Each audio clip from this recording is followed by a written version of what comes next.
마음을 엽니다. 지평을 엽니다. 불통의 시대를 넘어 새로운 아침을 엽니다.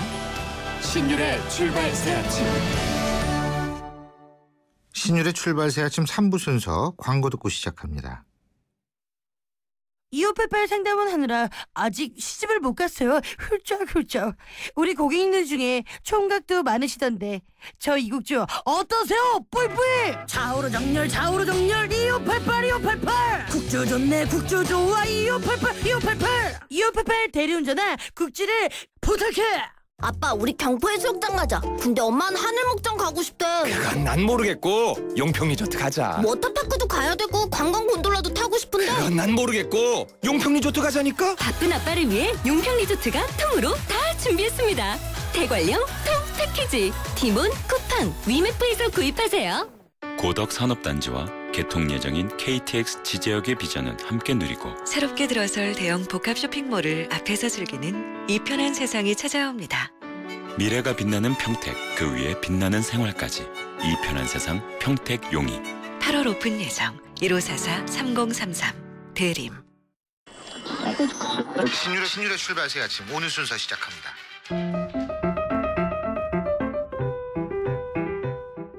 오늘 아침 당신이 듣고 싶은 뉴스 94.5MHz YTN 뉴스 FM 신율의 출발 새 아침.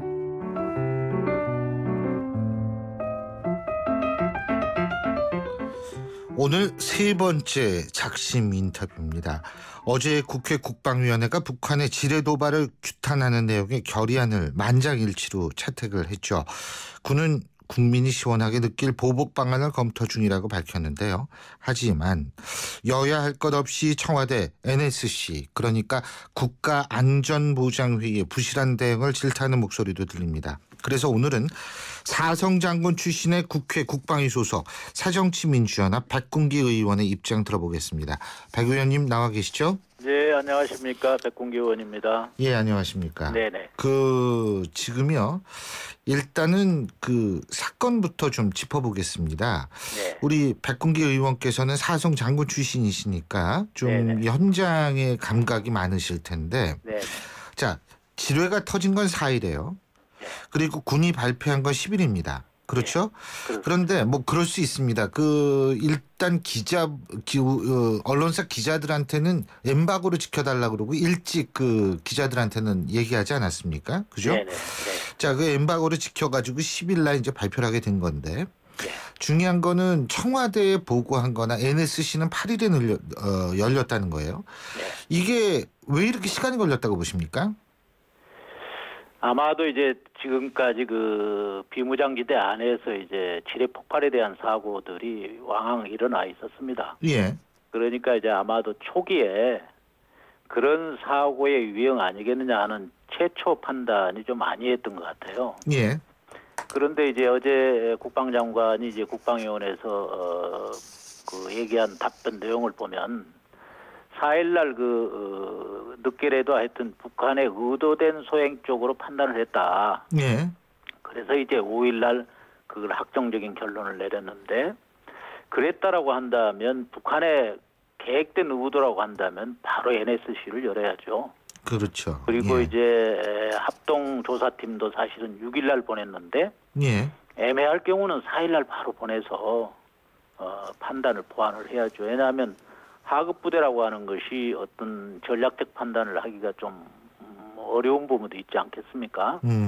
그래서 제가 볼 때는 합동조사팀도 4일날 바로 보내고 NSC도 바로 열렸어야 된다. 저는 그렇게 봅니다. 예.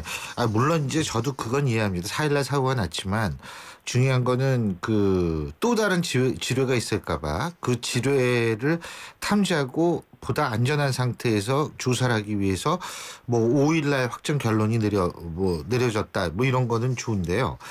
근데 어쨌든 NSC가 그 부분이 좀 상당히 좀 아쉬운 것 같아요.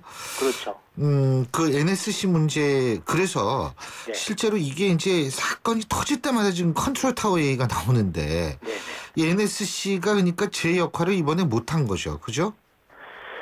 그렇죠. 아무래도 제가 볼 때는 군사적인 안보 문제는 애매할 경우에는 좀 과도한 조치를 해야 돼요. 예. 그렇다라고 한다면 북한의 의대돈 소행이라고 그러면 뭐 그건 다른 거 따질 필요 없이 바로 소집을 해야 되고요.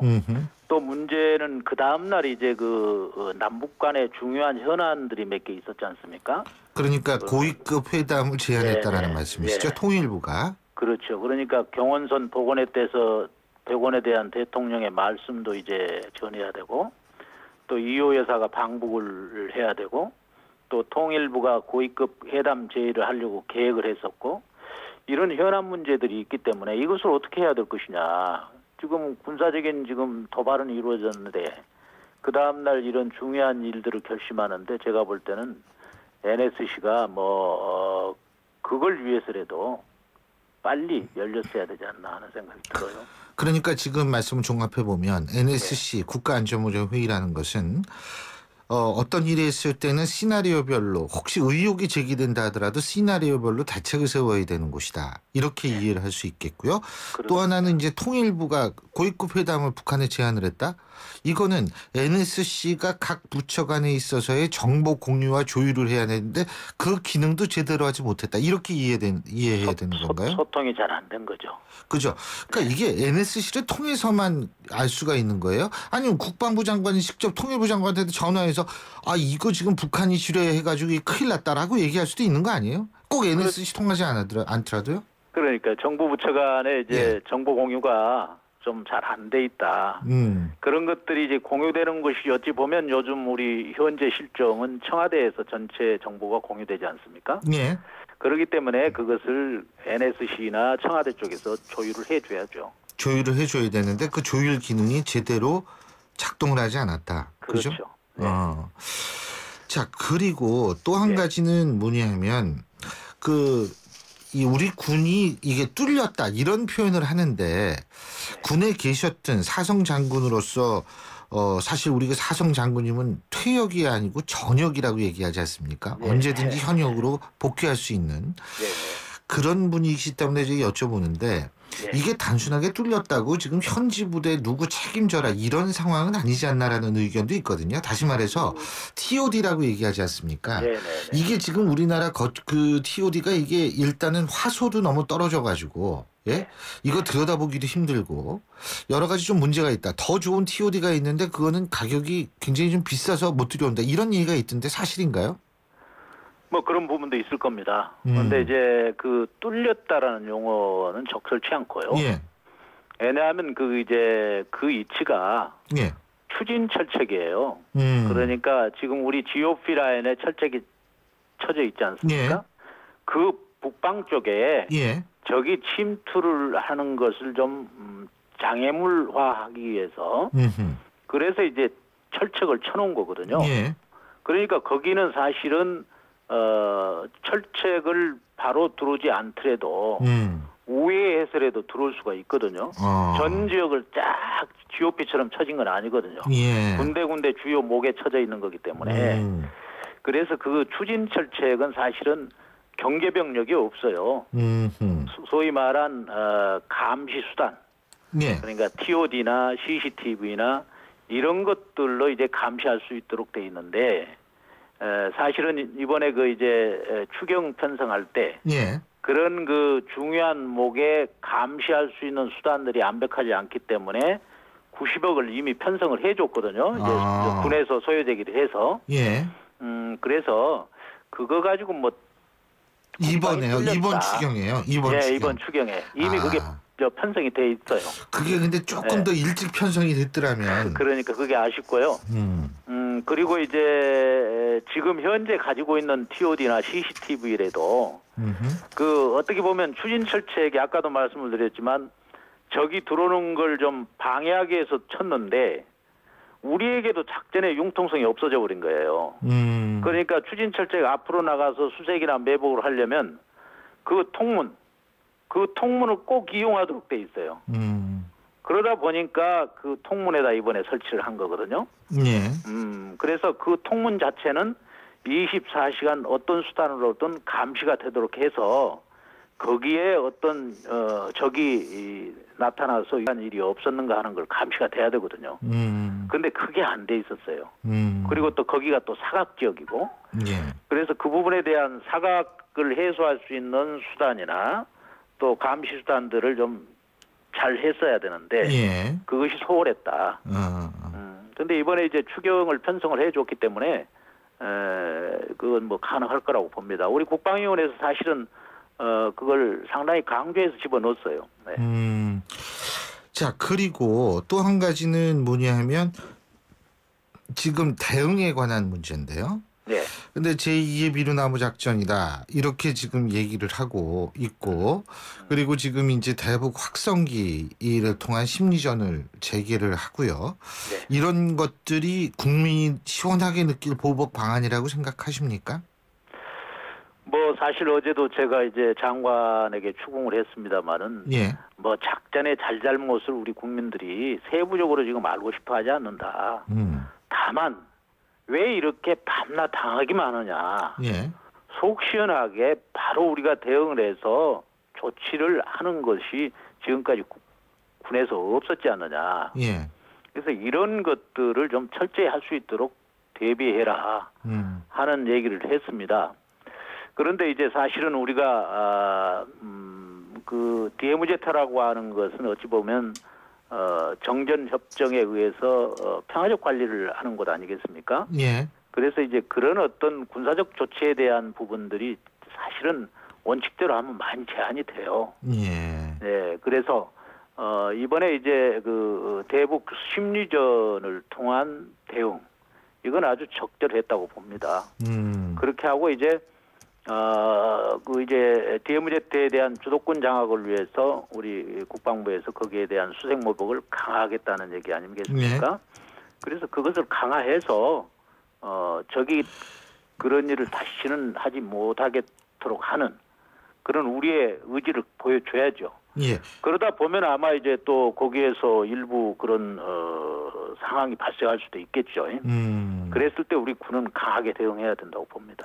근데 그 제2의 비루나무 작전이다라고 얘기를 하는데 1976년 당시에 의원님께서도 군에 계셨을 거 아닙니까? 그렇습니다. 그렇죠. 네. 근데 그때 비루나무 작전이라는 게 단순히 헬기 뜨고 항공모함 와가지고서 이 특전사 병력 동원해가지고 나무 하나 빈 것이다. 이게 아니고 실제로 그때 당시에는 네 군데의 북한 진지를 파괴하고 돌아오지 않았습니까? 네네. 그렇죠? 굉장히 상징성이 있죠. 예. 그러니까 이게 제2의 비루나무 작전이 되기 위해서는 4개의 뭐 진지까지 파괴는 못하더라도 최소한도 그 나무 베는 걸로 해서 끝나면 안 되지 않나라는 그런 얘기도 있어요. 어떻게 보십니까? 그 맞는 말씀입니다. 그래서 어저께 이제 장관도 우리가 이제 그 국민들이 납득할 수 있는 조치를 준비하고 조치하겠다 하는 것을 언명을 했으니까 그걸 지켜봐야 되겠죠. 그리고 이제 그걸 위해서 이제 안에 뭐 사계 청소를 하고 나무를 베고 하는 것들은 조금 이제 미루나무 작전하고는 조금 차원은 다른데 네. 제가 어제 그런 얘기를 했습니다. 그걸 하면 피하간에 영향을 미친다. 우리의 작전 활동도 적에게 안전 노출된다는 것을 항상 명심해라. 적에 오는 것을 우리가 쉽게 발견할 수도 있겠지만 우리가 이제 매일 거기 작전을 하잖아요. 그런 것들도 적에게 노출될 수 있다. 그래서 그걸 조화롭게 해라. 라는 얘기를 했습니다. 그렇군요. 그 지금 뭐 지뢰도발 지점하고 제일 가까운 북한군 전방감시 초소를 사격 폭파하는 계획을 고려하고 있다. 이런 얘기도 그래서 들리는 것 같은데요. 어제 뭐 부상당한 우리 하사가 정말 인터뷰를 통해서 그런 얘기들을 좀 하던데요. 아마 그런 내용까지를 포함해서 복합적으로 우리 군이 아마 준비를 하리라고 봅니다. 예, 그렇군요. 그리고 또 한 가지는 뭐냐면 국방위 소속이시고 역시 같은 당이기 때문에 제가 여쭤보는데요. 네. 이 새정치민주연합 김광진 의원이 군이 발표하기 전에 그리고 모든 언론들이 알고 있고 하지만 안보에 관한 문제라서 국방부에서 요청한 엠바고를 지키고 있는 그 시점에서 이 북한군 지뢰라는 걸 SNS 통해서 밝혀서 논란인데 이 부분은 어떻게 보십니까? 저는 거기 엠바고의 상황을 알고 그걸 발표했다면 지극히 잘못된 것이죠. 근데 본인은 이제 몰랐다고 얘기를 하거든요. 그리고 본인의 소스는 딴 데 있다. 이렇게 얘기를 하는데 네. 이거 국민들이 이거를 어떻게 바라봐야 되는지 한번 여쭙고 싶거든요. 그래서 제 생각은 안보에 관련된 문제니까 몰랐다 하더라도 국방부에 좀 확인은 한번 하고 하는 것이 좋았지 않겠나 하는 생각이 듭니다. 예, 뭐 징계 같은 거는 필요 없다고 보십니까? 그건 아마 당에서 결정할 텐데요. 예. 야당 간에 그 안보를 위해서 우리 야당에서 그런 문제를 발표하고 할 때는 정부의 좀 발표를 좀 믿고 그 다음에 그 발표가 좀 애매할 때는 확인하고 이런 절차를 통해서 좀 어떤 내용을 뭐 페이스북에 띄우거나 이렇게 해야 되지 않을까 하는 생각이 듭니다. 징계에 대한 부분은 제가 예. 같은 의원으로서 뭐 얘기를 할 수는 없습니다만은 여하튼간에 좀 신중하지 못했다. 저는 그렇게 생각합니다. 예, 그 일부에서는 김광진 의원이 이제 나는 딴 데서 들은 얘기다. 그렇다면은 어디서 들었는지를 지금 밝혀야 된다. 그리고 그래서 엠바고를 알았는지 몰랐는지도 모두 설득력 있게 설명을 해야 된다라는 얘기가 나오고 있는데 그런 순서는 어떻게 생각하십니까? 뭐 그거는 충분히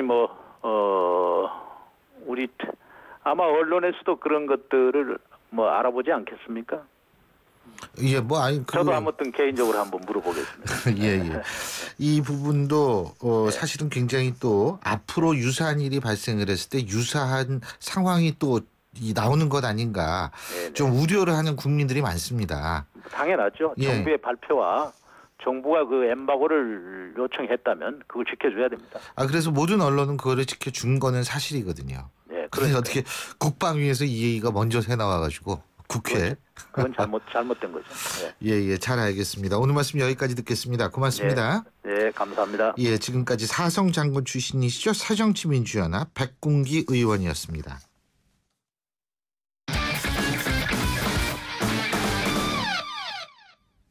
스포츠 소식 알아보겠습니다. 최동호 스포츠 평론가 전화 연결합니다. 안녕하십니까?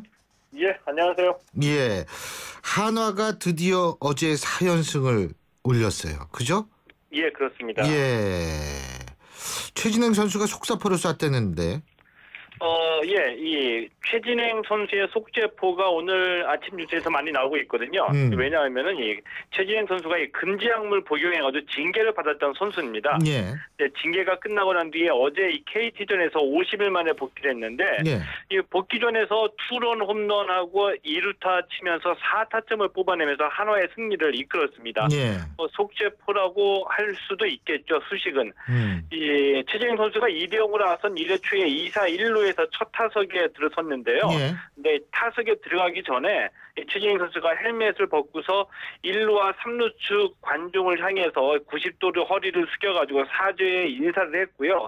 그리고 난 다음에 타석에 들어가자마자 곧바로 홈런을 날린 겁니다. 이 하나가 안타 18개 몰아치면서 KT를 13대4로 이기고 4연승을 올렸는데 13대4. 하나의 4연승은 올 시즌 처음입니다. 예, 13대4요. 예.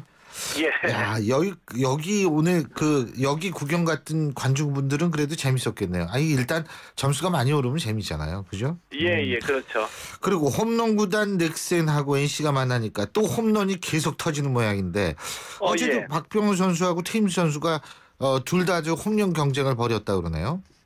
예, 그렇습니다. 연일 홈런이 나오면서 아주 뜨거운 경쟁을 벌이고 있습니다. 이 박병호, 태인기 선수 홈런 경쟁 벌이고 있거든요. 네. 이 박병호 선수가 그제 2연 타석 홈런에 이어서 어제 또 1회 첫 타석에서 홈런을 쳤기 때문에 이 3연 타석 홈런에다가 4경기 연속 홈런입니다. 예. 올 시즌 41호 홈런하면서 홈런 기록하면서 홈런 선두를 달리고 있고요. 예. 이 박병호 선수가 홈런 치니까 태인주 선수도 이 4회에 시즌 37호 홈런 날리면서 박병호 선수를 쫓아갔는데 이 박병호 선수가 1회에 홈런 칠 때 중계 카메라가 이 테임즈 선수의 얼굴을 비춰줬거든요. 이때 이 테임즈 선수가 박병호 너 오늘도 또 치냐 이런 식으로 씩 웃는 얼굴이었습니다. 예. 그러니까 이 두 선수가 서로를 의식하면서 홈런 은근히 경쟁하고 있다는 얘기거든요. 이 경기에서는 NC가 9대6으로 승리를 했는데 NC가 넥센의 천적입니다. 어제 승리하면서 NC가 올 시즌에만 넥센의 10승 1패를 기록했습니다. 어쨌든 뭐 요새 점수 보니까 이 프로야구의 인기 끌만 하겠네요. 9대6, 13대4. 예? 예, 화끈한 타격전 위주로 벌어지고 그게 재밌어요. 있죠. 투수전은 예. 아주 야구를 좋아하시는 분들은 투수전도 재밌어 할지 모르겠지만 예. 자, 그리고 피츠버그에 있는 강정호 선수 말이에요. 어제 세인트루이스전에서 선발로 출전해서 규정 타석을 다 채웠죠. 예, 그렇습니다. 이 강정호 선수가 이 세인트루이스전에서 5번 타자 유격수로 선발 출전해서 어제 4타석 4타수 2안타를 기록했는데 이 규정 타석을 채우게 됐습니다. 규정 타석을 채우게 되면은 이 내셔널리그 각종 순위에 이름이 정식으로 올라가게 되거든요. 현재 타율이 2할 9푼 3리인데 이 2할 9푼 3리는 내셔널리그 타자 전체 중에서 21위이고요. 이 3루수하고 유격수만 보게 되면은 전체 내셔널리그에서 4위에 해당하는 좋은 활약입니다. 그렇군요. 예, 오늘 소식은 여기까지 듣겠습니다. 고맙습니다. 예, 고맙습니다. 예, 지금까지 최동호 스포츠 평론가였습니다. 아이시스 8.0. 왜 핑크냐고요? 핑크는 건강하다는 증거니까. 건강에서 핑크라벨 균형 잡혀 8.0. 해교의 생기 비결. 건강한 미네랄 밸런스가 핑크빛 생기를. 핑크빛 생기 에너지. 아이시스 8.0. 전 핑크만 챙겨요. 사장님들은 고민이 많다. 우리 가게 와이파이 설치해야 하는데. 카드 결제기는 어떡하지? CCTV도 달아야 하는데. 올레비즈 성공팩에 맡기세요. 사업에 필요한 IT 서비스를 한 번에. 거기에 휴대폰 통신비 할인까지. 올레비즈 성공팩. 문의 1588-0114. 올레. 기아차 기특한 고객 케어 탄생. 새차 사려니 운전이 겁나. 중고차 사려니 기분이 찜찜. 있잖아, 기아차 첫차 구매 프로그램. 스크래치까지 실비 보상해준대. 할부 부담도 적네. 최대 30만 원, 자기 부담금 만원. 모닝, 레이, 프라이드, K3 오토 할부 이용 시 홈페이지 참조. 기아자동차. 신율의 출발 새 아침 3부 순서는 여기서 줄입니다. 잠시 뒤 4부에서 뵙죠. 고객님, 문의하신 사이즈가 없으십니다. 총 3만 원이십니다. 거스름돈 여기 있으세요. 이런 말들이 친절하다고 생각하시나요? 이 말들은 듣는 사람보다 사물을 더 높이는 잘못 쓰인 표현입니다. 이제부터는 고객님, 문의하신 사이즈가 없습니다. 총 3만 원입니다. 거스름돈 여기 있습니다. 이렇게 바른 표현으로 바꿔 써보세요. 사람을 높이는 법, 올바른 표현에서부터 시작됩니다. YTN 라디오 언어문화 개선 캠페인은 국립국어원과 함께합니다. 10세대의 진화, 글로벌 판매 1,600만 대의 놀라운 기록이 당신의 현재가 된다. 마침내 지금까지의 임팔라보다 더 찬란한 임팔라. 2015년 8월 가장 찬란한 준대형 세단이 온다. 임팔라. Chevrolet, find new roads. 임팔라 사전 계약 실시. 날카로운 분석, 내일을 보는 시선. 신율의 출발 새 아침. 신율의 출발 새 아침 4부 순서 광고 듣고 오겠습니다. 제 통장이랑 현금카드만 넘기면 고수익 알바나 취업, 싼 이자로 급전도 가능하다는데 저 어떻게 할까요? 당연히 노를 외쳐야죠. 민형사상 책임에 금융거래 제한까지 되는 범죄거든요. 금융사기는 경찰청 112 또는 금강원 1332로 신고하세요.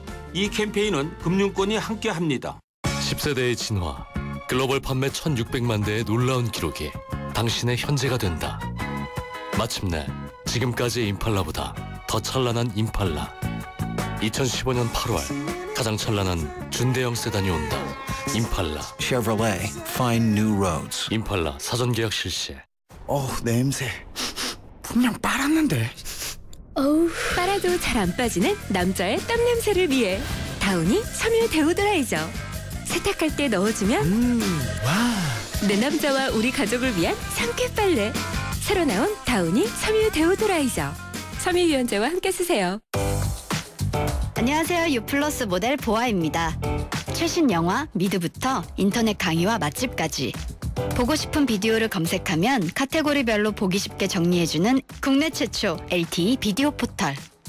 이제 보고 싶은 비디오 마음껏 즐기세요.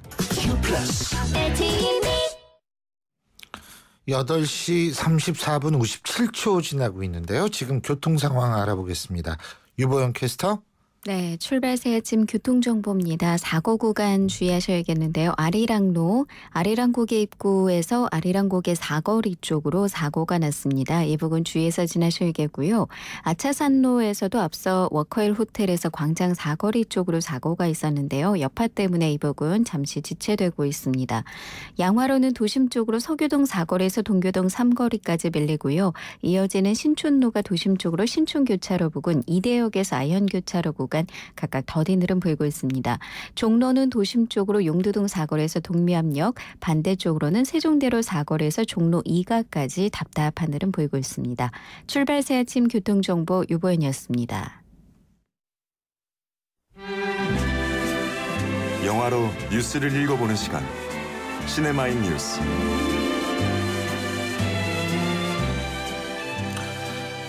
예, 오늘도 영화 얘기를 하는 순서가 어김없이 돌아왔습니다. 저는 사실 이 시간만 오면 굉장히 반갑습니다. 왜냐하면 이제 하루만 버티면 주말이 오는구나. 예, 이것 때문에 더욱더 반가운데요. 오늘도 여러분과 함께 반가운 평론가시죠. 영화평론가의 대부 오동진 평론가 스튜디오에 나와 계십니다. 네, 어서 오십시오. 네, 제가 하여튼 주말을 선사하는 남자가 돼서. 그렇죠. 월요일 날 하면 네. 보기 싫을 거예요. 예? 참 그때 뭐 희망찬 한 주 뭐 이런. 그렇죠. 희망찬 한 주. 근데 요새 이 희망을 갖기가 참 힘들어서 말이에요. 그렇죠. 네. DMZ 내에서 또 일이 터졌습니다. 네.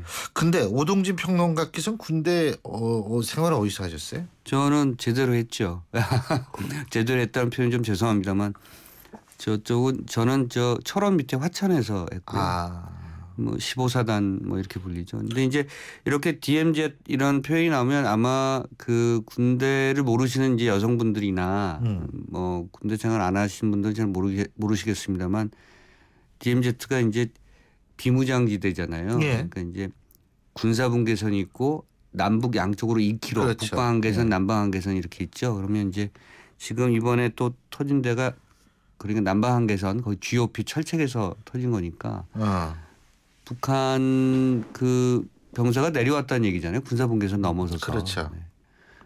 도발이고 또 한쪽에서는 우리 쪽에서는 사실은 경계 문제가 있는 거고. 네. 제가 이제 보면서 저도 군대 생각 많이 하면서 저는 GOP 잊지 못하고요. 예. GOP 바로 밑이 이제 페바라고 해서 후방부대죠. 그렇죠. 저는 이제 뒤에서 예. 이제 왜냐하면 제가 그 81mm 박격포 메고 다니는 박격포 돼 있었기 때문에 그 페바에서 3년을 근무했었습니다. 그래서 저도 그 인근 지역의 어떤 여러 가지 지형도를 잘 아는데 이런 일이 터질 때마다 제 머릿속에 떠오르죠. 어떻게 됐겠구나 뭐 등등. 그래서 참 요즘 남북 관계도 참 문제가 많고 뭐 이런 등등 여러 가지 문제가 많은 것 같습니다. 지금 뭐 군대 얘기하셨으니까 문재인 대표가 병원에 갔었잖아요. 네, 방문한. 근데 짜장면 먹고 싶지 않냐라는 얘기를 했는데 옛날에 군대 생활했던 사람들은 그렇죠. 짜장면이 갖는 그 상징성 의미, 상징적인 의미 이거 잘 알 거 아니에요. 짜장면, 라면 뭐 그렇죠. 또 문재인 대표 더군다나 1976년 미련나무 작전 거기에 직접 특전사 그렇죠. 일원으로 특전사 부대로 병사로 참가를 했던 것으로 제가 알고 있는데 어쨌든 짜장면 얘기를 하면서 여러 가지 생각을 좀 하게 됐습니다. 근데 영화 얘기하죠. 국내에 DMZ 영화제가 있다고 그러대요. 다큐멘터리 영화제고요. 다큐멘터리 영화제. 7년 됐습니다. 그래서 사실 DMZ 다큐멘터리 영화제가 세계에서 유일한 영화제죠. 왜냐하면 DMZ가 없잖아요. 다른 나라는. 즉 예를 들면 독일도 통독이 됐죠. 그렇죠. 뭐 등등 분단된 나라가 없기 때문에 분단 지역에서 그 다큐멘터리 영화제를 한다는 건 굉장히 상징성이 있습니다. 그래서 일본의 그 가장 유명한 영화제가 야마가타 영화제라고 있는데 야마가타 영화제가 사실은 좀 어려움을 겪고 있고요. 아하. 다큐멘터리 영화 중에서 가장 큰 영화제가 암스테르담에 있는 암스테르담 영화제입니다. 그런 영화제에 비해서 훨씬 후발주자지만 공간이 주는 상징성 때문에 DMZ 영화제는 사실 주목받는 영화제라고 보시면 되고요. 약 100편 정도가 상영되는데 그 비무장지대의 그 공간의 상징성이 있기 때문에 이 영화제에서는 뭐 예컨대 뭐 평화, 반전, 그렇죠? 뭐 정치적인 어떤 탈이데올로기, 뭐 반핵, 뭐 등등 정치적으로 굉장히 핫한 그런 그 이슈를 다 갖고 있는 영화들이 많이 상영됩니다. 그래서 이번에 제7회 그 영화제가 열리는데 9월 17일 날 열려요. 약 한 달 정도 남았고 저는 근데 근데 어디서 열려요 대체? 그러니까 아까 제가 뭐 GOP, 그러니까 GP는 GOP 페바 이렇게 말씀드렸잖아요. 그러니까 그 서부 쪽에 페바로 얘기하면 민통선 지역 그러니까 이제 거기 농사지로 들어가시는 그 분들 통일촌 그러니까 민간 통제 구역이 있죠. 그러니까 왜냐하면 바로 그 휴전선 그러니까 GOP 인근 지역이기 때문에 그 일반 민간인들이 마구잡이로 살 수는 없고요. 통제된 지역에서 이제 그 민간인들이 농사도 짓고 뭐 등등등 하고 있죠. 그래서 그 지역에서 열린다고 보시면 되고요. 거기서 개막식이 열립니다. 근데 거기까지 갈 때도 사실은 신원 조회가 필요하고 그러니까 DMZ 영화제 개막식을 갈 때는 일반 관객들은 못 가세요. 영화 관계자들과 또 어쨌든 그 영화제와 경기도와 군 당국과 이렇게 협의하에 그 통제된 그 인원들만 거기 들어서 개막식을 치르고 개막작을 보고요. 그렇군요. 그리고 이제 영화 상영은 이제 파주 뭐 이런 데서 이제 상영이 되죠. 네. 그렇군요. 자, 그리고 제천영화제가 오늘 개막한다고 그러네. 네. 오늘 이렇게 더운데. 그렇죠. 근데 이제 제천국제영화영화제는 삼복더위에 지금 말복 지났으니까. 그래도 낮에 덥고 굉장히 밤에도 네. 열대야는 없다 그러지만 밤에도 아직 더워요. 그런데 이제 제천이요. 제천이라는 지역이 서울로 따지면 남산이라고 생각하시면 됩니다. 제천의 평지가 남산이에요. 고도가 그 정도 된다. 그 고도가 이렇게 올라가는 거죠. 강원도로 갈수록. 거의 제천이 충북이긴 합니다만 그렇죠. 강원도하고 바로 사투리도 비슷해요. 그렇죠. 네. 원주하고 이렇게 붙어 있죠. 그래서 강원도 분들 같아요. 제천 분들 그 말씀하시는 어떤 억양이나 등등이. 근데 밤이 되면 열대야가 있긴 합니다만 아무래도 다른 지역보다는 조금 기온이 내려가고요. 물론 여름엔 굉장히 덥습니다. 제가 알기로는 우리 권진숙 작가가 제천 아니랍니다. 네, 그 낮에는 굉장히 덥습니다만 이 영화제는 더위를 뚫고 하는 영화제고요. 그리고 중간중간에 또 비도 많이 옵니다. 이 지역적 특성상 그리고 옆에가 바로 호수기 때문에 청풍호라고 청풍 명월 지역이라고 하지 않습니까? 그렇죠. 청풍호. 네, 그래서 엄청 이제 커요, 그거. 그렇죠. 그 제천에서 이 밑으로 내려가면 이제 그 문경 단양, 단양 문경 이렇게 이어지죠. 그러니까 거기가 절경입니다. 그래서 이 영화제가 열리는 그 공간 자체가 굉장히 아름다운 곳에서 열리기 때문에 덥긴 합니다만 그걸 오히려 즐기시는 분들이 많고 그리고 다른 영화제는 좀 뭐랄까 포멀한 복장을 많이 입잖아요. 뭐 거기 초청되는 사람들. 뭐 이렇게 나비 넥타이하고 등등 뭐 어쨌든 턱시도 입고 수트 차림으로 입고 그러는데 여기는 덥기 때문에 그런 것들이 필요가 없죠. 그래서 뭐 배우분들이나 또는 아니면 VIP 분들이나 좀 가벼운 복장으로 영화제를 즐기는 그런 모습들을 많이 볼 수가 있고요. 또 하나는 이 영화제의 특성은 음악 영화제이기 때문에 음악 영화가 지금 국내 일반 극장에서도 러브 앤 머시나 러덜리스 같은 영화들 그 지금 상영 중이잖아요. 음악 영화 굉장히 많습니다. 그러니까 그렇죠. 안 그런 것 같지만 음악을 소재로 한 영화들 또는 뮤지션을 소재로 한 영화들 굉장히 많거든요. 그래서 음악 영화제인 만큼 매일 밤 공연이 열리거든요. 국내에서 네로라 하는 그런 가수들, 밴드들 예컨대 뭐 들국화, 뭐 김창완 밴드 뭐 등등 네로라는 가수를 밴드를 포함해서 또 래퍼들 뭐 제천을 다 갑니다. 그래서 매일 밤마다 공연이 열리기 때문에 그 현장이 굉장히 뜨겁고요.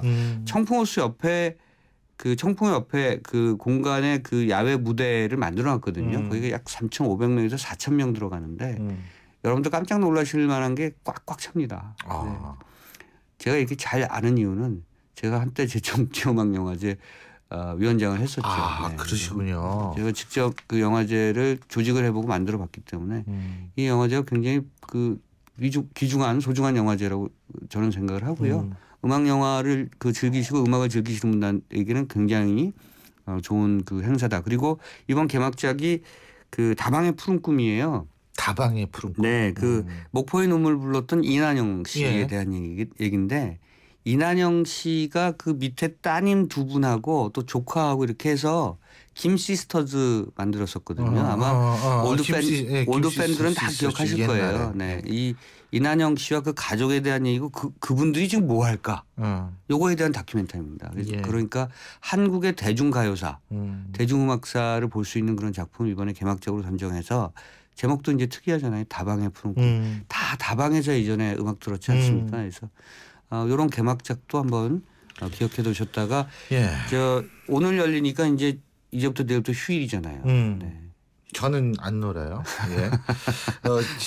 청취자 여러분께 분명히 말씀드리는데 저희는 내일도 달립니다. 네, 예. 그 프리랜서인 저 같은 경우도 이제 노는 날이 없습니다. 그렇죠. 참고 말씀드립니다. 근데 사실은 오동진 평론가 이 말씀 꼭 드리고 싶은 게 평론가 물론 제일 1세대 평론가시지만 또 하나는 전 뭐라고 생각하냐면 평론을 아까 음악영화제 위원장 하셨다 그랬었는데 평론은 영화를 말해요. 네. 이 느끼면서 평론을 하는 경우가 있고 공부하면서 평론하는 경우가 있는데 네. 영화는 공부하면서 평론하면 안 된다고 보거든요. 맞는 전 말씀입니다. 그런 의미에서 전 오동진 평론가께서 진짜 대단한 평론가다. 저는 이렇게 생각합니다. 음악영화제 위원장 하시는 것도 당연하죠. 요새 암살 말이에요. 네. 100억짜리 소송 걸렸대요, 이거? 이제 호사다마인 거죠. 네. 그 최종님이라는 작가 분께서 이제 코리안 메모리즈라는 소설을 썼는데 여기에 자신이 쓴 소설의 주인공들의 성격과 네. 그 캐릭터와 영화 속 예컨대 이제 전지현 씨가 맡았던 그런 캐릭터와 유사하다.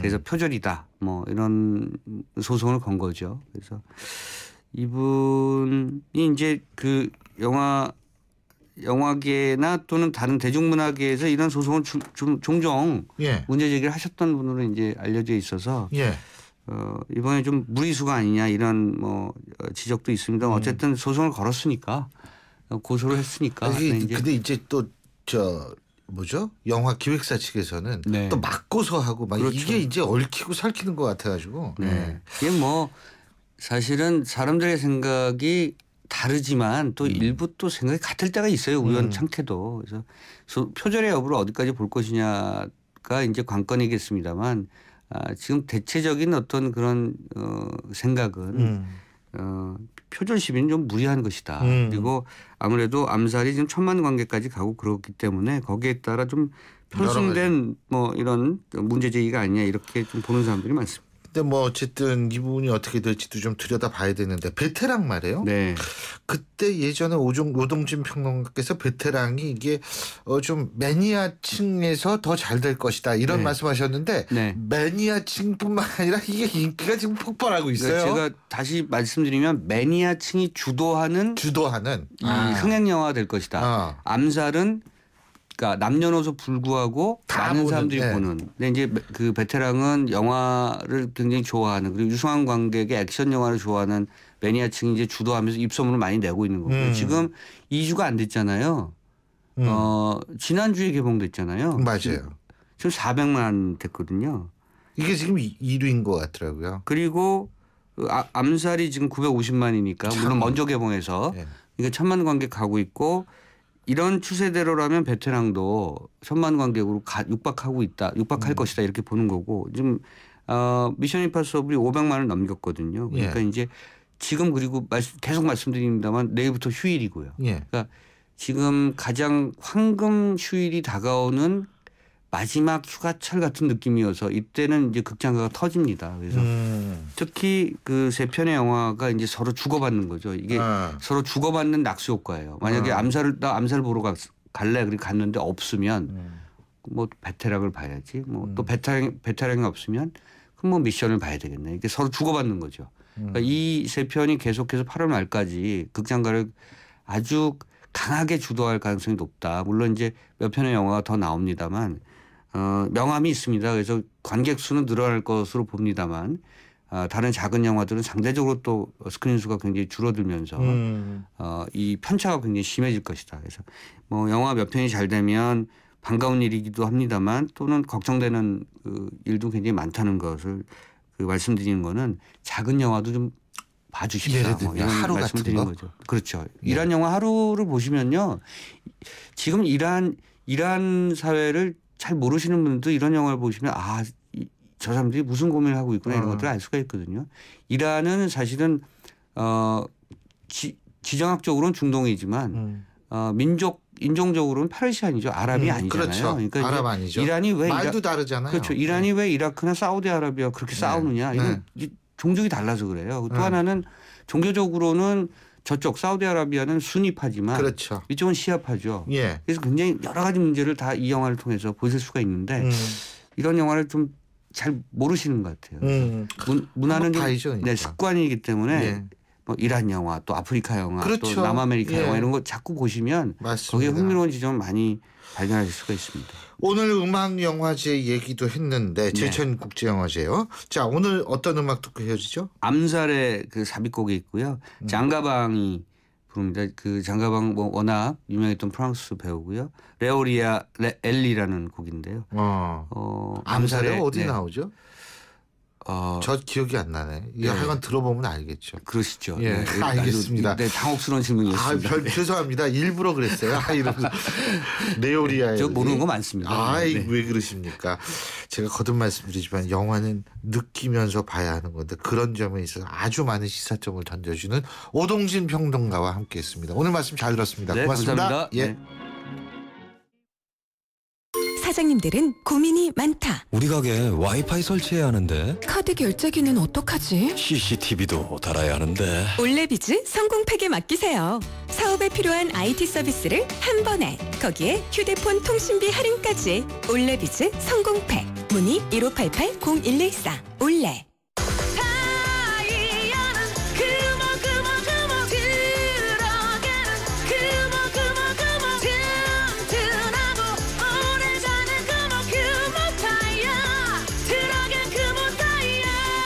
타이어의 히트 상품. 매장에서 RA50을 찾으세요. 금호 타이어. 높게, 더 높게. 모두가 세상의 높이에 도전할 때 높게, 더 높게. 한양은 행복의 높이에 도전합니다. 사람의 행복보다 더 높여야 할 것은 없기에. 건설, 행복이 되다. 한양. 포르쉐 모터스포츠. 이것은 모든 포르쉐의 기원이며 모든 아이디어의 시작이며 스포츠카의 새로운 기준을 만들어가는 끝없는 영감의 원천입니다.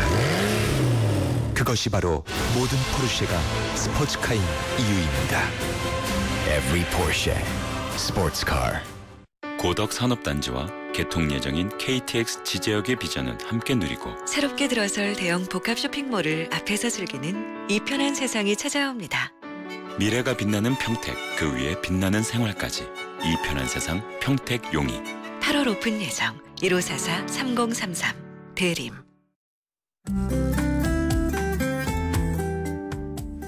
신율의 출발 새 아침, 저희가 준비한 순서는 오늘 여기까지인데요. 자, 여러분 내일 임시 공휴일이죠. 여러분 내일 정말 아주 즐거운 계획 한번 세워보시기 바라겠습니다. 하지만 저희는 내일도 달립니다. 저는 내일 오전 7시 15분에 다시 오겠습니다. 지금까지 신율이었습니다. 고맙습니다.